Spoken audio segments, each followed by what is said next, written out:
Okay, welcome to America's Web Radio, and we go from the Georgia Military Veterans Hall of Fame hour to this is other than Victor Armendariz. We have just now really started the political side of America's Web Radio, which actually I must say that. I don't know if we're the first, but we're certainly not the last. We've already endorsed President Trump for re-election, and I think that his actions recently ensure that he will be re-elected. I think people will wake up and realize that what he did, he took a bold action, and it'll pay many times. With that being said, we also want to remind everybody to please, we're doing a campaign for you to send our First Lady a thank you note and just say how proud we are that she has brought back dignity, class, and elegance is back in our White House again because of Melania Trump. She is a very unique individual, has been given a bad rap in many cases by our fake media, which we don't care for. But anyway, with that being said, we have a politician in house. And Mark, you're one of the first. I think you were on Victor's show originally, right? I was, David, and thanks for having me today. Oh, how about doing me a favor and reintroducing yourself to our audience? I'd love to, but before I do that, you made a very good point in regard to our First Lady. How about if they sent her a note in one of the foreign languages that she knows, right? She has, what, 5 that she's fluent in. Wouldn't that be an incredible thing for her to receive? A note in a foreign language that she knows. That's a great idea. I may have been the only one that did that. I sent her my thank you note, and I wrote that out in Texan. I only speak 2 languages, Texan and Georgian. There you go. Well, you're pretty good with Georgian, that's for sure. And to introduce myself, thank you for allowing me to do that. My name is Mark Gonsalves. I'm running in Georgia's 7th Congressional District. It's an open seat this election cycle. We have Rob Woodall, our 5-term congressman, who's retiring. It was a very close race this last time, even though the Cook Voter Index shows District 7 as a Republican +9. The fact is he won by 413 votes with 280,000 plus votes cast. It was the closest race in the midterm election cycle. So it gives you an idea. The demographics are changing, particularly in Gwinnett County. The 2 counties that make up District 7 are Gwinnett and Forsyth County. So for us conservatives, I'm an outsider to politics like Donald Trump. I have a business background, I have an accounting degree, and I just can't sit on the sidelines anymore hoping somebody else can take care of these massive problems that I see us handing to our next generation, of which I have a 19-year-old daughter that will directly affect her. So that's the impetus, if you will. This is off. I don't want to say off color. That's not my point being, but describe your daughter from the standpoint, does she understand why you're running, and does she understand where the country is? She does, and she's actually very conservative herself. She went online and took one of those online polls to see what she was, and she was, at the end of the poll, identified as a conservative Republican. So she, of course, called. She was at university, so she called and let me know that. And the reason why she did the exercise is because her first day of class, she's a sophomore now, but this goes back to last year. Her first day of class, she had a class called Women's Studies. So she went into the classroom and she watched her teacher deliver an anti-Trump video. So she called me immediately after. She said, "Dad, I just walked out of my Women's Studies class and the teacher showed us an hour-long anti-Trump video. Why would she do that?" And I said, well, that's up to the teacher to be able to opine on, not for me to opine on, but you've got a few options up your sleeve. And ultimately she carried on through the class, got her 100, and I think ultimately had her last laugh, if you will. But it was, this is the indoctrination that's going on in schools. And here's the thing, David. Everyone knows it's going on. And we're paying tax dollars for it to go on, or we're paying tuition for it to go on. I have a very simple solution to this. We've got all of these universities and all of these classrooms all technically advanced today, right? All Wi-Fi and so on. Cameras in the classroom. Now we watch the teacher streaming live, just like you're doing, streaming live, so we get to see what the teacher is actually promoting. I think a lot of the bad acting would quickly disappear. Now, we both know that the teacher unions and so forth would go bananas if this ever got any resonance, but this is exactly what has to have this is what has to happen. We've got to create this conversation, or we're going to lose this whole generation to socialism. Mark, I don't know if when you were in here with Victor or not, but again, I've been preaching for whatever it's worth, and I hope you'll agree with me, but you don't have to. But I lived through, I'm much older than you are, and I lived through the Cold War. Mm-hmm. The Cold War that I lived through with the Russians are coming, the missiles and all this. Not true. And I had Dr. K from Lubbock Christian College, and I've related this story many times, and just what you were saying, he was telling us about in the 60s, early 60s, that why would China or Russia bomb us? We're their biggest asset. They're going to take us from within. And you hit it on the head a second ago. And I don't know, we're in a bigger Cold War right now, and this stuff, the socialism, I was taught, socialism is one step away from communism. Socialism is without guns controlling the people. Communism is with guns controlling the people. And the way they did it in Khrushchev, he told us exactly what they were going to do. They were going to infiltrate our universities. They were going to socialize our universities, put professors in with very liberal teaching and so forth. Then they were going to go down from universities. They were going to teach those people that were going to be teachers going into high school to teach them socialism, which is communism. And then they were going to take over our books. And they've done everything. And just what you were saying, that didn't surprise me when you said that she was showing a video anti-Trump. You know, and folks, we are in a very serious Cold War. And, a lot of it has to do with values, don't you think, David? We've lost the sense of values, particularly with the family unit. Well, sure. So now the parents become these cell phones, become the computers, become the internet, become Google.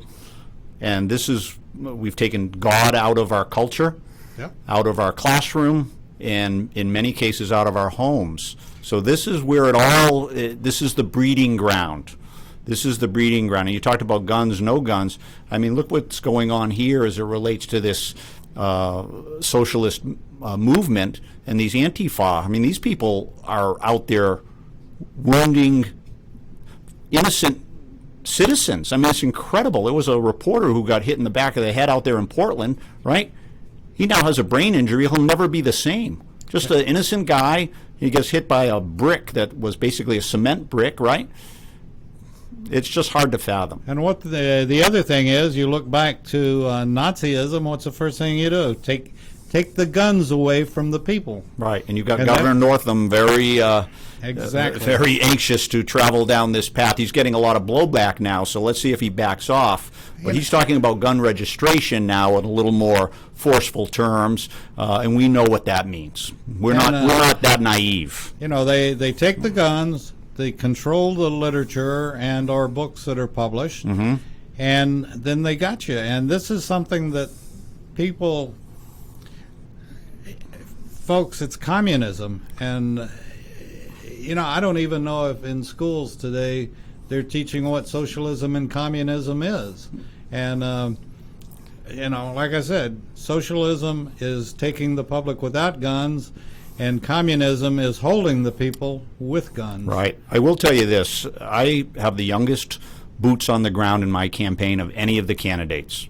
The average age of My staff, which is a small staff but highly energized, is 22 years old. This is what, from my perspective, this is what this fight is about. Because you're a man of the greatest generation. We now have gone from the greatest generation to the most selfish generation in 75 years, right? I mean, think about that old. But you know what I mean, right? Sure. You're on the tail end of that. So we are leaving our children with decisions that they're going to have to make that no generation should ever have to make. We will have delivered them a country in worse shape than the one that was bestowed to us. This is the first time in American history, and you can see all of the signposts. $23 trillion in debt, student debt, almost $2 trillion now, a completely broken healthcare system that lacks any sort of transparency. We're crippling families with these surprise bills, and we could have a great conversation about that because I've become quite expert in this topic because it's affecting so many families. Imagine going to a hospital, right? We have about a dozen states now that have started January 1st with surprise billing legislation within the state. We have not done that yet in Georgia, but it is a requirement. Obviously, we need to do it at the federal level. But Washington is a great example. They put into place surprise billing legislation January 1st. Their commissioner goes on to say, well, we've heard from hundreds and hundreds and hundreds of people with all these complaints, including 2 families that went into the hospital with their insurance, had surprise bills of over $100,000 apiece, and now they're in bankruptcy, losing their homes. So surprise billing is a big deal, and hopefully we can get into it. Mark will take that up when we come back. We'll be back with Mark right after this message. Want to give your family or loved one the perfect gift? Then go online and check out the TornadoBodyDryer.com. I love mine and the warm heat air massage it gives me after my shower. The Tornado Body Dryer is super. You'll love it, and you'll love having one in your shower. Perhaps you are struggling to cope with the disease of addiction. If not, you probably know a family member or friend that needs help in battling the cravings and the personal and professional damage done by the effects of drugs or alcohol. Get a pen and paper and be ready to write down the following. These are the issues that the trained staff at the Atlanta Healing Center address and treat every day. Their doctors and counselors with over 40 years of practice in the field of addiction can treat the suffering individual in a thoughtful, compassionate, and experienced manner and guide him or her along the path to recovery. So call 770-696-9862 and speak to a knowledgeable staff member about how you or your loved one can be helped to enjoy a better and healthier life. More information is also available on the website at www.atlantahealingcenter.com. You're listening to America's Web Radio on the AmericasBroadcastNetwork.com. Thank you for listening. Okay, and we're back on America's Web Radio, and we have Mark Gonsalves. Good job, Mark Gonsalves. Yeah. Okay. Well, I got close. You did. You know, a lot of people say Gonsalves or Gonzalez, so it gets pronounced a few different ways over the years. Well, maybe we can have you as a. Actually, it would be perfect. As a matter of fact, I start kiddingly say, well, maybe we can get you in as a guest on our Let's Talk Venezuelan. But I don't know if you know Josie Cruz. I do. She's running for the 4th. Mm-hmm. And more well. Let's see. What do we know about the guy that's been serving on the 4th? He thinks that islands are sinking. Is that right? Exactly. Hank Johnson. You know, they're listing to the left or right, and he must be a Democrat to come up with. He's been in office for quite some time. It really is remarkable. I do think that there might be a time where we get to having IQ and polygraph test for our congressmen and women. It might be a smart move. And I certainly would go so far as to say term limitations would be a great move as well. Well, when I was on with Victor, we spoke about term limits. And here's the thing. I was I believe, the first in my race to actually pledge term limits. I believe very strongly in term limits, but I also believe that no one talks about the stay-behind network. So if you're going to incorporate term limits for Congress, we also need to have the stay-behind networks leave those offices. So if I came in as a new congressman, right, obviously there's a transition period. Sure. So maybe that staff is able to stay in place for a period of time, 6 months, a year, whatever it might be, but then they also have to go. Because unless we do that, term limits on Congress itself, the elected officials, it's not going to have the degree of impact that we would like it to have, because they're so beholden to these staffs. You see what I mean? Mm-hmm. Yeah. Well, we know, too, that some of the stay-behind staff might wind up biting you in the butt, too. That's a very good point. I think mean, look we've, what Donald Trump's had enough of those little critter bites, for sure. Mm-hmm. And, I wish I had the answer. In fact, you hit it on the head, too, a minute ago, that, yeah, there is one big answer, and that's to really bring back the family unit and bring faith back into all aspects of our life, be it in school, be it any place. And it's like I said about thank you notes. I was talking with Mike Dover. Mike is the national chaplain for the disabled American veterans, and Mike and I have become very close friends, and we're going to be the radio station for the American disabled veterans. Isn't that fantastic? And we're very proud of that, and for all the help that Mike's given us. But a lot, if not most, if not all, of our problems today, in every aspect of life, could be terminated with the golden rule: do unto others as you would have them do unto you. And very and unfortunately, simply put, what we've done is we've morphed the golden rule into he who has the gold rules. Yeah, you got it. And I hope we change before we break. right. It's an interesting point, David. I have to tell you that I've spent many a sleepless night during this campaign contemplating the challenge of civility in Congress. Right? So we are all very well aware of the extreme partisanship now and these opportunities to just continue to spew hate. And with all these channels available and the media turning politics into reality television, the more you hate on somebody, the more promotion and publicity you seem to get. So it just keeps ratcheting up and ratcheting up and ratcheting up. So how do we bring some civility back into the conversation? What I observe, and maybe your opinion would be very interesting for me to hear, is we have adults literally making it about themselves and screaming at each other. How about if we introduce our children into this conversation? What are we going to do about leaving a country proper for our next generation and the next generations that follow them? Let's put our focus, our attention on the children. Think about it. Children are not Democrats or Republicans and so on when they're little kids. I certainly wasn't.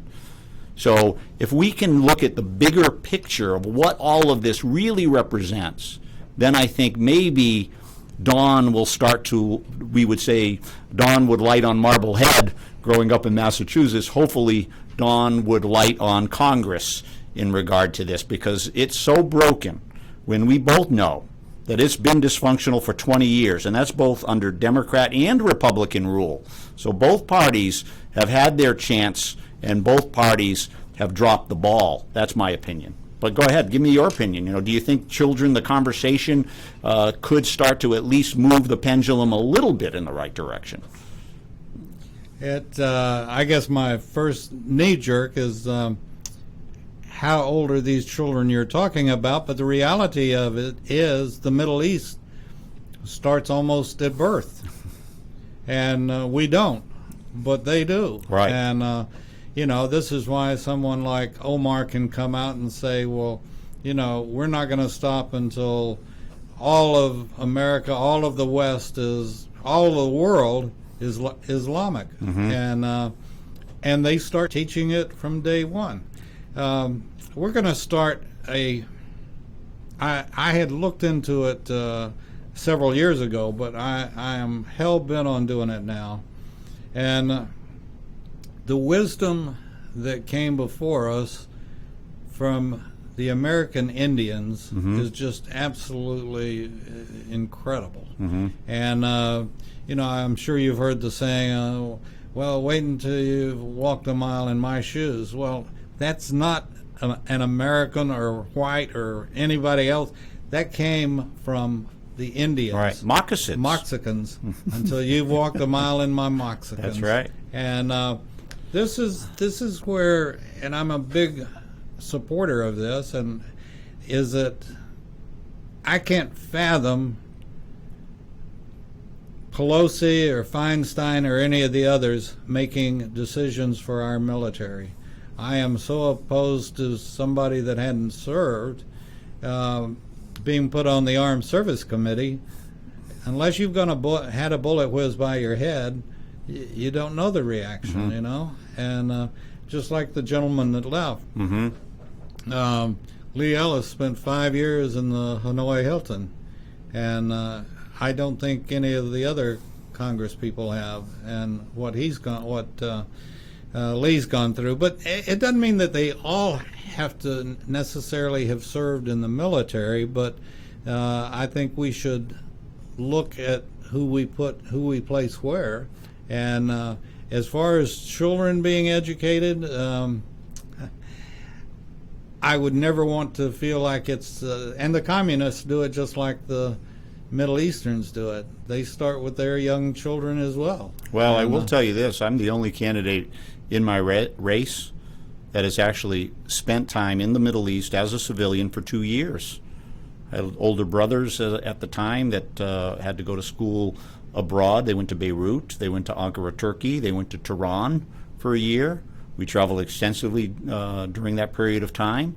So I saw the culture up close and personal, to take a phrase from ABC Sports Olympic coverage way back in the day, right? Oh, yeah. But I saw it that way, and there is reason to pause for sure. And going back to Pelosi and Feinstein, we've proven appeasement does not work with that culture. So that's why when you see what took place over the last week, deterrence through strength certainly has had a resurgence amongst the support of the American public. Reagan did it best, and I'm extremely supportive of exactly what Trump has done. And you've learned in business, I've learned in business, one way or the other. You don't sit there wringing your hands. You have to make a decision and move on. Exactly. And Congress has totally abdicated their responsibility of when we go to war and when we don't. And we have to stop starting wars we don't know how to end. Think about it. When we went to Syria, we were told, the American public, we'll be there about a month. That was 10 years ago. When we went to Afghanistan, we were told it'll be a very short-term conflict, like the initial Iraq war. That was 19 years ago. That was $6 trillion later. That's 6,000 American lives later. That's 45,000 American men and women wounded, many never to walk again, taking their wounds to their graves.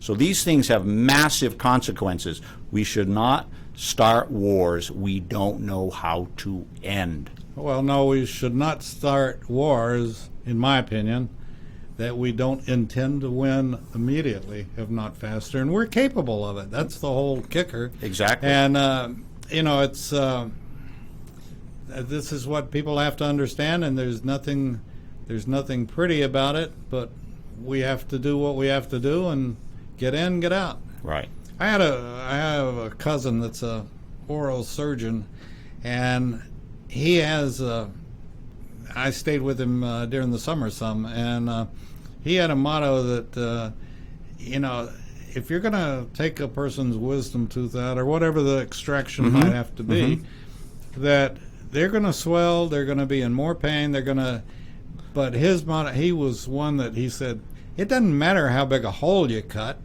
you're going to sew up the hole anyway. You get in, you get out, and the less trauma that you cause in the mouth, and that'll cut down on the swelling. It cuts down on the healing and everything else. So, he was known for, he didn't care. He went in, he cut as big a hole as he needed and extracted the tooth and was gone. And his patients loved him because I'd been told horror stories of that it would take weeks to recover from this. And his patients didn't take weeks. Right. And this is the same thing that the United States, in my opinion, over the years, and I love my country, but the only place that we have not done well in, and this goes back to the revolution, foreign policy.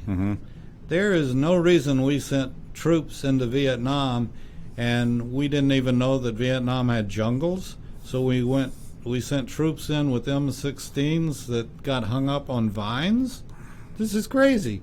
And I have no idea, and I'm sure there's a statistic out there, but we sent green tanks to Saudi Arabia or to Kuwait, and we didn't know they had dirt over there or sand, and gee, maybe we could make those tanks a little harder to find if they were painted desert colors. There's no excuse for that, in my opinion. Right. We should have a foreign policy not only for our military, but a foreign policy of what are people going to say and think. Well, certainly in those cases, that's a breakdown in intelligence. To not know that going in, But the sad part that's is, a basic. the sad part about it is we have the intelligence from the military side. We don't have the intelligence from the civilian side. And that's the sad part, and we have to work together. Well, I'd be curious to hear your thoughts with the way technology is now. Think about what happened with the events this past week. We had a drone that had a missile that took out that car, right? Pinpoint accuracy. We're in a different age today, but yet we have this infrastructure of 700 plus bases scattered around the world. Do we really need that, or should we contemplate what's going on our southern border? Imagine if we went to a far-off land and we lost, pick the number right now, 60,000 American soldiers in a year. Imagine what the public outcry would actually be. Yet that's what we're doing with opioids that flow in from our southern border. Fentanyl and from China, from Mexico, and we just seem to be okay with that. This is destroying families. It's forcing our courts to separate addicted children from their parents, and addicted parents from their children, by the way. Mark, we're going to have to take another break. We're up against the time limit, and we'll be back with Mark right after this. Want to give your family or loved one the perfect gift? Then go online and check out the TornadoBodyDryer.com. I love mine and the warm heat air massage it gives me after my shower. The Tornado Body Dryer is super. You'll love it, and you'll love having one in your shower.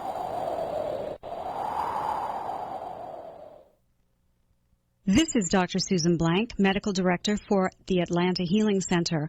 Our team is able to offer a multitude of treatment options such as quantitative EEG, also known as brain mapping, hormonal and nutritional assessments, neuropsychological testing, and cognitive therapy, along with traditional 12-step facilitation. And we can even offer you, if appropriate, a gentle medically managed detox. Please contact us at 770-696-9862.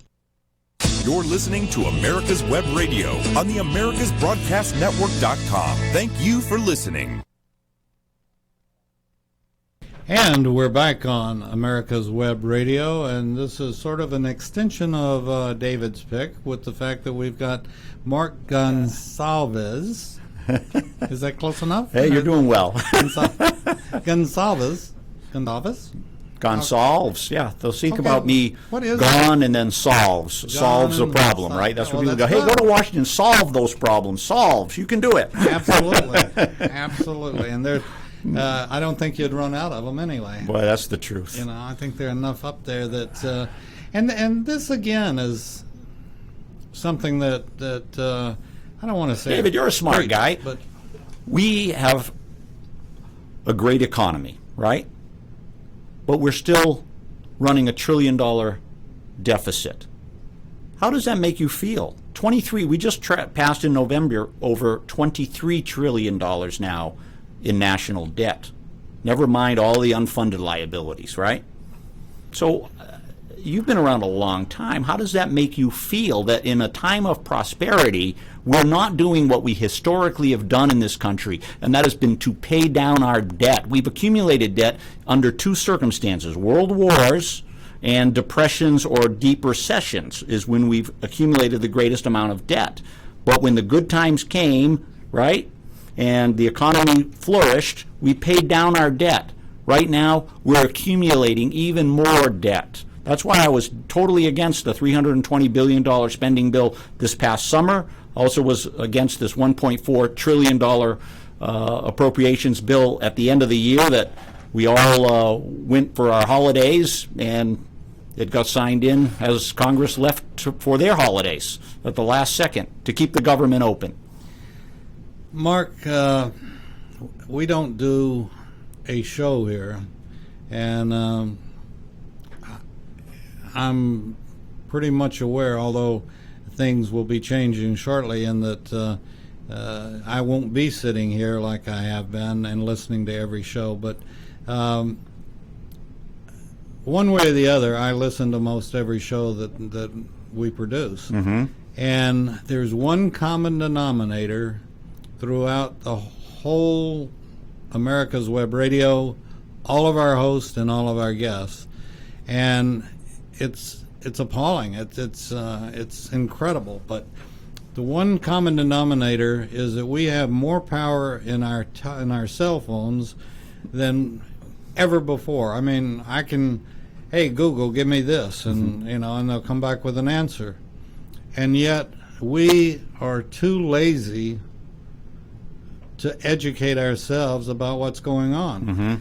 How many, if you were walking down the street, how many people could you stop that could give you a definition of $1 trillion? Exactly. The They have number's no so idea. big you can't comprehend it. Exactly. Mm-hmm. Nor do they want to. Well, if there's one other, we're doing a thing, by the way, on idioms. I love idioms, but we're doing a thing. I characterize Congress now as "don't confuse me with facts my mind's made up." Mm-hmm. And there again, unfortunately, it's on both sides of the aisle. Right. It's And- very partisan, those minds. Yep. And we have the public should be, in my opinion, outraged that we're $23 trillion in Right. debt. Right. And nobody's standing up saying, it's easy to be critical, but it's very hard to answer the questions. And we're not getting the answers that we should. Well, and I mentioned my staff, right? Mm-hmm. Average age 22. The thing that's remarkable is most people believe young people have no concern over this debt. I can assure you that they do. The critical thinkers, they get it. And I have to tell you, when you see that mountain of debt, really a form of taxation to that generation without their representation, they didn't create the debt. So when you have that mountain of debt going to be passed down to you, that's the breeding ground for socialism, David. When they think capitalism is morphed into crony capitalism, too big to fail is a perfect example, which means you're too small to care about. Right? Too big to fail means you're too small to care about. These are the underpinnings of socialism taking root. So this is what I hear and see and know just in my gut.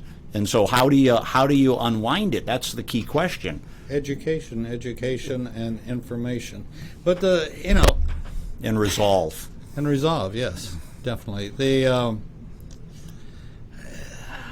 I feel I have a son that's 35 and a son that's serving in the Air Force at 32, and their kids are going to feel it. Mm-hmm. And I couldn't agree with you more. It's our fault, and it's a shame that we're passing on something Right. like this. And it's hard medicine to admit that. I mean, nobody wants to take on that burden. But we've been taught in some ways that there's some kind of gigantic printing press in Washington D.C. Right. and when you need a couple of bucks, just go, Right. I'll print out a couple of bucks for you. I don't know if your father ever told you this when you were a kid, but mine certainly did.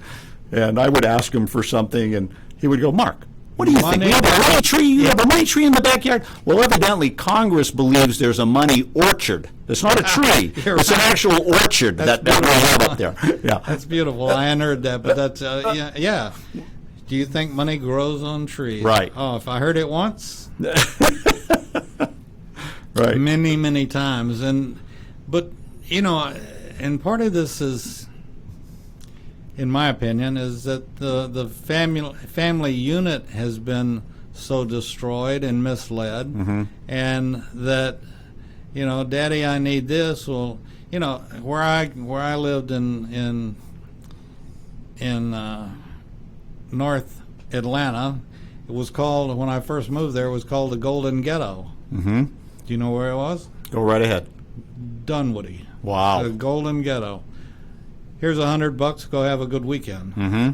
And I was a member of the club over there for 21 years, and it was sickening to see some of the things and it was because my parents, wanted us to have a better life than World War II. Right. And they wanted us to have everything, and I'll be the first to admit I was a spoiled brat growing up, and not like that, and my kids didn't get it. My kids were taught, you ask the neighbor before you walk across the yard. You don't walk across their property without asking them. Mm-hmm. And,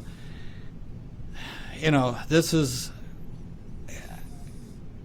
I only have one answer, and I'm proud to say I'm a Christian, and I'm proud to say that I personally believe that the Bible has the answers, and I'm not trying to get into something that you don't want to get into but I feel like our getting away from it, and to pray and say I hope nobody's hurt during the game.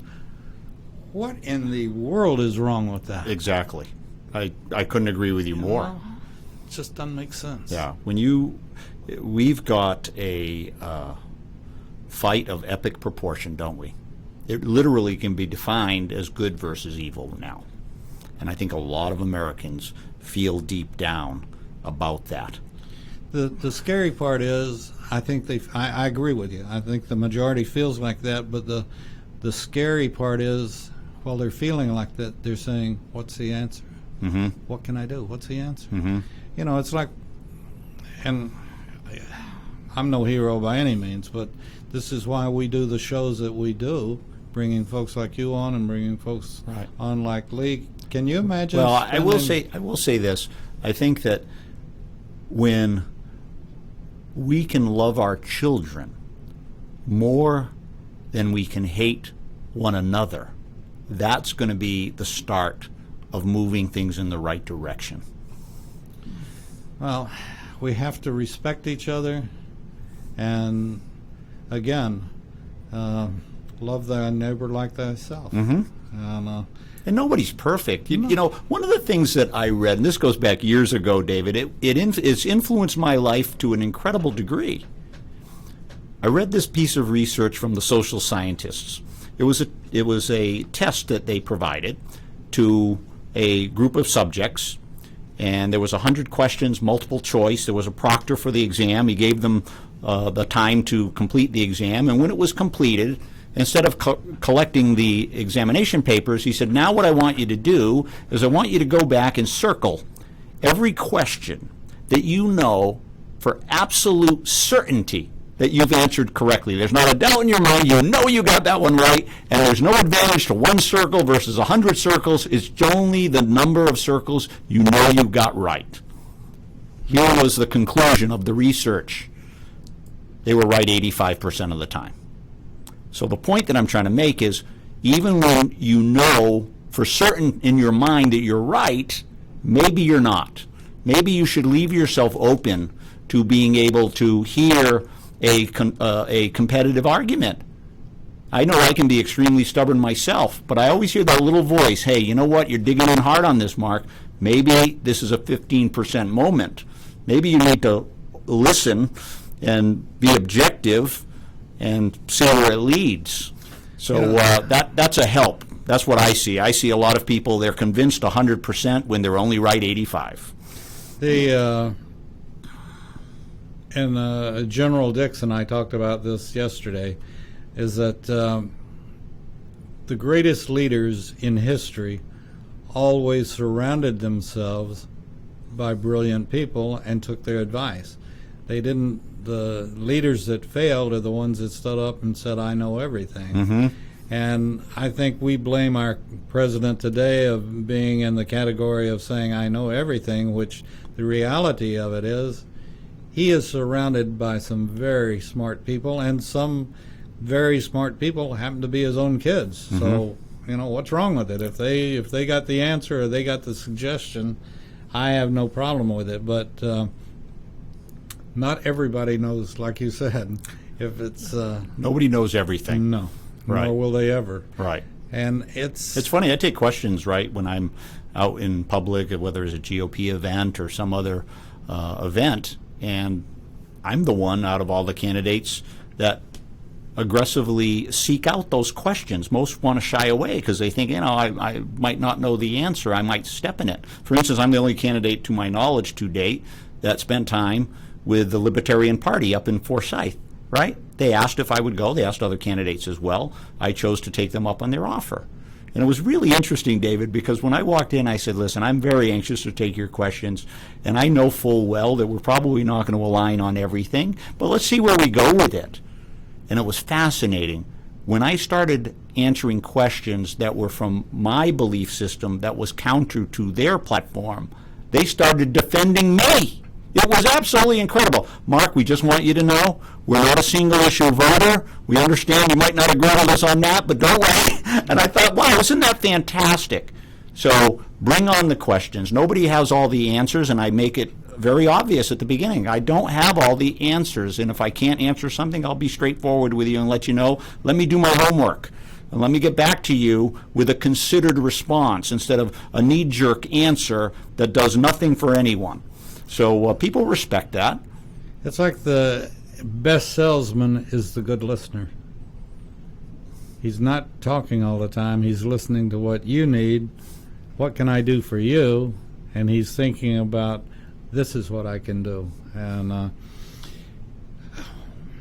it's a great point. And it does tie back to Donald Trump in a way, at least for me as a candidate.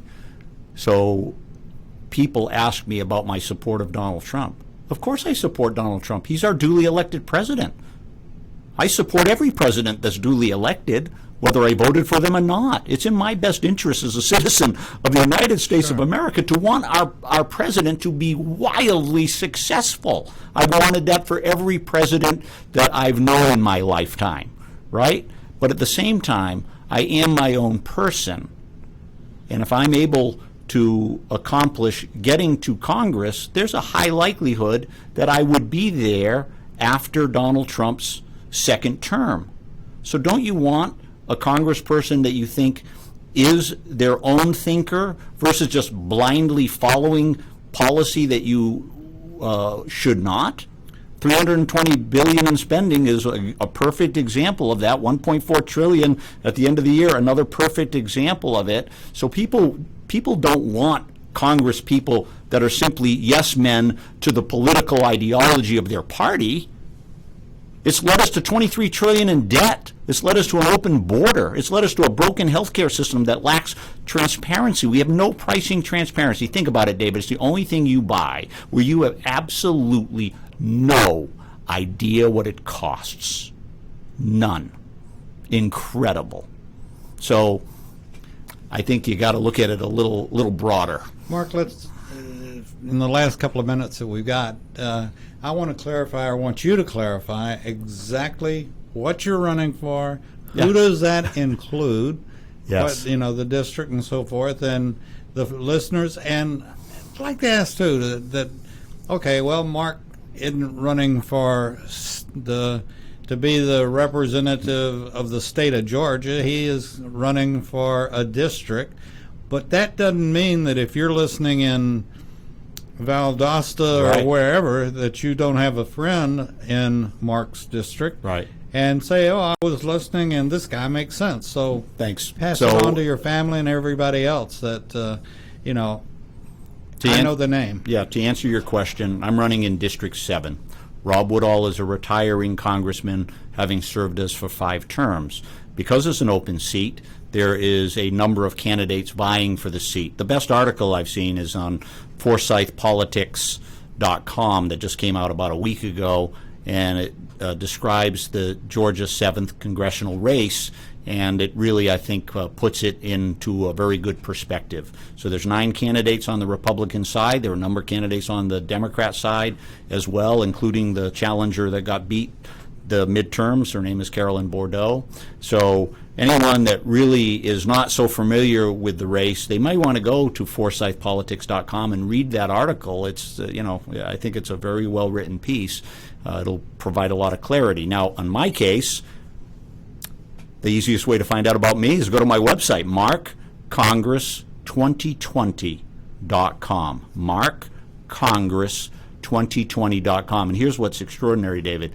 They'll be able to see literally a political first.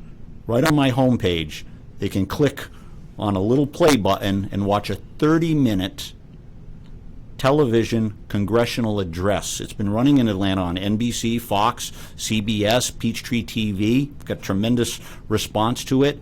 It's an opportunity for me to really share my experiences and my views on these issues versus me standing up when I've got a minute and a half. Your program's fantastic, right? I don't know how long we've been on today, but this gives me a chance to bring more of a full expression to who I am and what I believe. That 30-minute show we produced completely in-house.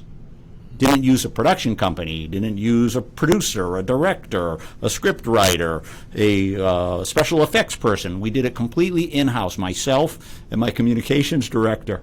So I have a 30-minute show that's running on network television in Atlanta that my total production costs $214.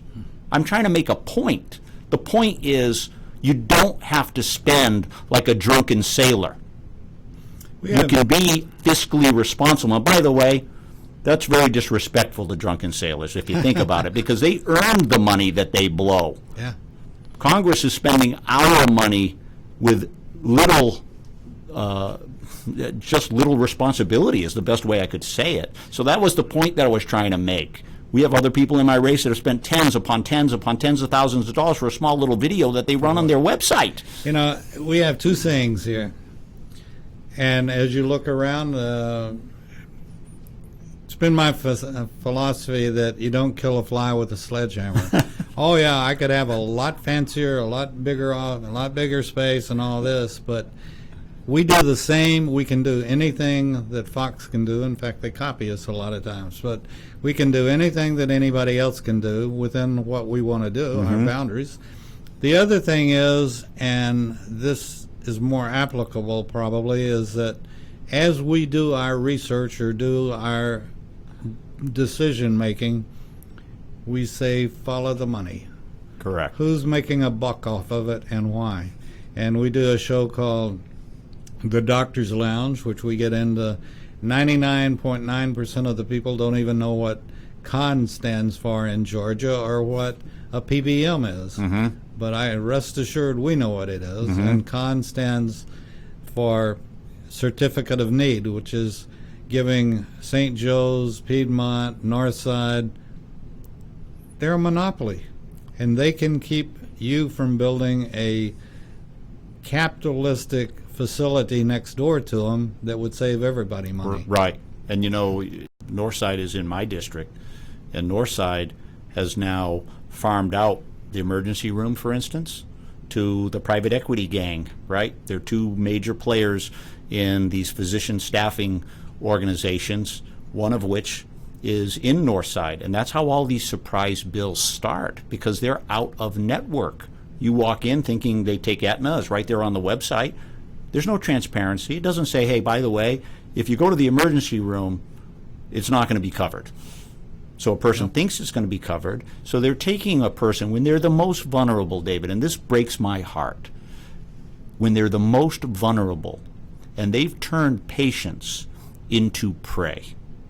And that is unconscionable.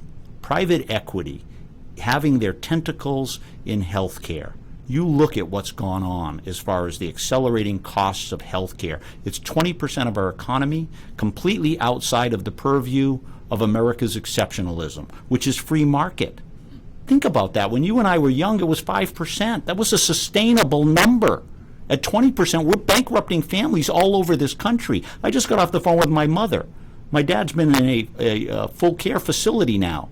She said, Mark, I just did the bills over the last few months. It was $47,000. I said, Mom, you just have to realize that the 50 years of work that you and Dad put into your life, it's vaporizing in your last 6 months of life. That's how it works. Statistically, 80% gets vaporized in the last 6 months of life, and you end up underground anyway. You know, we do a show called Safe Senior Hour, which is talking about all the people. Well, we have a retired federal agent that does the show, and we expose scams. We expose facilities that take advantage of the elderly, and then we also do the Doctor's Lounge that addresses exactly what you're talking about as far as what hospitals do and the hidden charges and everything else. My dad on his bill, picture this. Occupational therapy. He's 92 years old in the late stages of dementia. $1,100 for occupational therapy. This is the kind of shenanigans that are going on. I'd love to be on that show, or at least listen to the show. So you gotta tell me when it's on, because I'm listening to that show. We're starting another show very shortly, and the lady, her name is Mary Daniel, and Mary is the one, by the way, that went to the White House and helped Melania decorate the Christmas tree. But her business is taking that bill and getting it reduced. And she does a fantastic job putting the hospitals and the doctors, putting their feet to the fire and saying, look, this is not a legitimate bill. This is not a legitimate charge. And I shouldn't use the word we're, but she does a fantastic job. Hal Shears with Doctors for Patient Care does a fantastic job, and we're exposing it. And we're not as little a voice as a lot of people think. Hey, God bless you. We're going to be taking on more and more things and being an advocate for. And this is what a lot of people aren't. Is your dad your father a veteran? Yeah, I actually went to the Naval Academy and has served three branches of the service. He's got benefits that are incredible, and we're doing, like I think I mentioned to you, Mike Dover is the national chaplain of American disabled American veterans, but the thing that we'll be talking about is the benefits that are available that most veterans don't I need that about. information. I'd like to pass it on to my mother. Oh, I mean, it's just incredible. Everything from burial benefits to up and down the gamut. Home care. The VA has home care benefits for people like your father. Yeah, and, I need that information desperately. It'll. Anyway, with that being said, we're going to have to. We have another saying here, and this came from Texas: putting the plug in the jug. And we're going to have to close out for this morning, and appreciate everybody listening. And we're going to have the show called Healthcare Insight following in just a moment, following a couple of ads. Mark, thank you so much. Oh, thank you. Welcome to come back anytime that you have the time to do it. And well, I loved being with you. I appreciate the opportunity. I don't know. I don't live in the 7th, but it doesn't keep me from saying that America's Web Radio looks forward to you being the representative, and that we're endorsing you as of today, and do want you to come back anytime you can. Wow. Well, thank you very much. It's very humbling. Well, you've been listening to all sorts of stuff on America's Web Radio today, this morning, and we've got more coming your way. Hope you'll stay tuned for Healthcare Insight. This is, do you happen to know Ron Bachman by chance? Don't know him, no. He, again, is an advocate for getting the truth in medicine, basically, Fantastic.